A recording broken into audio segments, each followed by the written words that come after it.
एक गांव में समर नाम का एक आदमी रहता था। वह अपने जीवन से बहुत निराश था। उसकी निराशा का कारण यह था कि वो अभी तक कुछ भी नहीं करता था। उसके घरवाले उसे दूसरों का उदाहरण देकर ताने मारते थे और कहते थे कि वो सब तो कामयाब हो गए और तू यही का यही रह गया।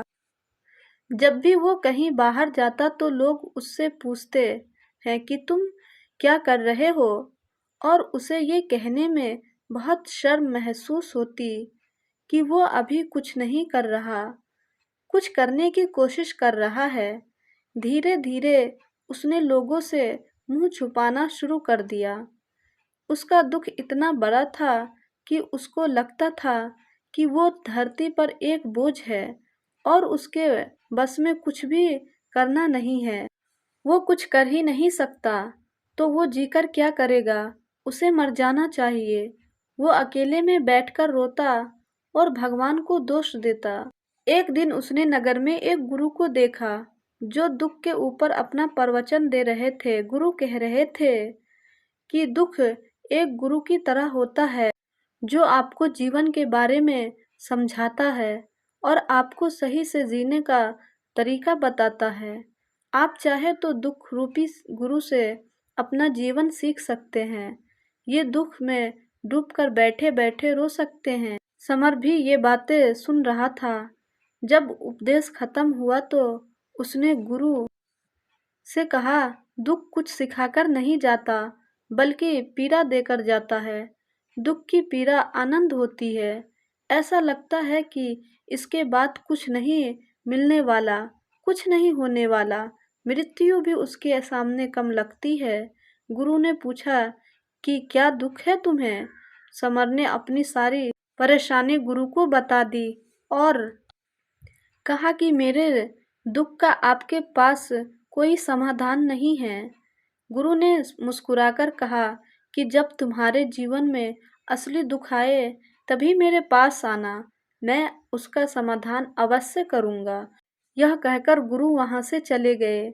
समर ने सोचा कि क्या मेरा दुख असली नहीं है? क्या ये दुख जो मैं झेल रहा हूँ दुख नहीं है? कोई भी मेरे दिल का दर्द नहीं समझता। अरे घर वाले नहीं समझते तो गुरु क्या समझेंगे? अपने दुखों से परेशान होकर समर ने एक निर्णय लिया कि वो कुछ करके दिखाएगा। उसने एक छोटा सा व्यापार शुरू किया। उसे उसके व्यापार में सफलता नहीं मिल रही थी, पर उसके घर वाले बहुत खुश थे कि वो कुछ तो प्रयास कर रहा है। धीरे धीरे उसे सफलता मिलने लगी और फिर उसने रफ्तार पकड़ ली। वो 2 सालों के भीतर ही एक बड़ा व्यापारी बन गया। अब उसके आसपास काफी लोग थे जो उसे पसंद करते थे, जो उसकी चिंता करते थे, जो उसके कार्य की सराहना करते थे, प्रशंसा करते थे। उसके माता पिता भी अपने बेटे की प्रशंसा करते करते नहीं थकते थे। उसके मित्रों की संख्या दिन ब दिन बढ़ती जा रही थी और वो बहुत खुश था। फिर उसके कुछ दोस्तों ने उसको सलाह दी कि उसे अपना व्यापार अब और बड़ा करना चाहिए। जब वो बड़ा व्यापारी बनकर इतना खुश है तो सोचो, अगर तुम नगर के इस राज्य के सबसे बड़े व्यापारी हो जाओगे तो कितना सुख होगा। तुम्हारे पास कितने लोग तुमसे जुड़ेंगे, कितना यश तुम्हारा फैलेगा। स्वयं राजा भी तुम्हारी तारीफ करेंगे और जरूरत पड़ने पर तुमसे ही धन उधार लेंगे।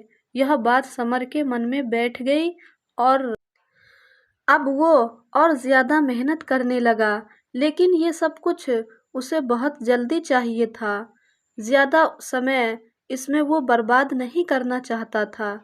इसलिए उसने कुछ ऐसे काम किए जो उचित नहीं थे। उसने बहुत बड़ी मात्रा में धन उधार ले लिया और वो यहीं पर नहीं रुका। ज्यादा मुनाफा कमाने के चक्कर में उसने अपनी माल की गुणवत्ता खराब कर दी। उसके मित्रों ने जैसा कहते थे वो वैसा ही करता रहा। दूसरे व्यापारियों के खिलाफ षड्यंत्र भी रचने उसने शुरू कर दिए। अब उसके जीवन का सुकून कहीं चला गया था। उसे अब रातों में नींद नहीं आती थी। वे हमेशा कुछ उधेड़-बुन में लगा रहता था। सुख साधन की सारी वस्तुएं होने के बाद भी उसे किसी चीज में सुख नहीं मिल रहा था। एक दिन समर अपने रथ में बैठकर एक मार्ग से जा रहा था। रास्ते में उसने उसी गुरु का आश्रम देखा। वो गुरु के पास पहुंचा और कहा, गुरुदेव, आपने कहा था कि असली दुख हो तो ही मेरे पास आना। मेरे जीवन में बहुत दुख है। मैं रात को सो भी नहीं पाता हूँ। समर गुरु को अपनी सारी बात बताता है। गुरु ने कहा कि जब तुम पहली बार मिले थे तब भी तुम किसी दुख में थे। उस दुख से तुमने क्या सीखा? समर ने कहा, मैंने सीखा कि केवल सोचने से कुछ नहीं होता। अपनी सोच को साकार करने के लिए कर्म करना पड़ता है और केवल कर्म करने से कुछ नहीं होता। कर्म को अंतिम पड़ाव तक ले जाना आवश्यक होता है। चाहे रास्ते में कितनी भी बाधाएं आए, कितनी भी निराशा, चाहे ऐसा क्यों ना लगे कि अब कुछ नहीं होगा, तब भी यह मानकर जो कार्य मैं कर रहा हूँ मैं इसमें सफल होकर ही रहूँगा। कर्म करना चाहिए। लोग केवल सफल आदमी को ही महत्व देते हैं। बाकी चाहे कोई कितना भी अच्छा क्यों ना हो, इस दुनिया के लिए वो बोझ ही कहलाता है। गुरु मुस्कुराए और कहा, जब तुम्हारे जीवन में असली दुख आए तब मेरे पास आना। मैं उसका समाधान अवश्य करूँगा। सफल फिर से आश्चर्यचकित हो गया कि यह दुख की असली दुख नहीं है। असली दुख और होता है क्या? लेकिन उसने कुछ नहीं बोला। समर ने गुरु को एक घड़ा भेंट किया जो सोने के सिक्कों से भरा था। घड़े को देखकर गुरु ने कहा कि इस घड़े को वहाँ उस पेड़ के नीचे गड्ढा खोदकर दबा दो। ये मेरे किसी काम का नहीं है। समर ने ऐसा ही किया और वो वहाँ से चला गया। धीरे धीरे समर को व्यापार में घाटा होने लगा। उसकी धन संपत्ति धीरे धीरे घटने लगी और एक ऐसा समय आया जब उसके ऊपर बहुत कर्जा हो गया था। लेकिन वो निश्चिंत था क्योंकि कर्जा उसके मित्रों द्वारा ही उसे दिया गया था। वो सोचता था कि उसके मित्र उसके बुरे समय में उसका साथ देंगे, पर ऐसा कुछ नहीं हुआ। सबसे पहले उसके मित्रों ने ही अपना उधार धन उसे मांगना शुरू कर दिया। न देने पर जान से मारने की धमकी तक दी। उसके शुभचिंतक, उसके चाहने वाले सब उससे दूर होते चले गए।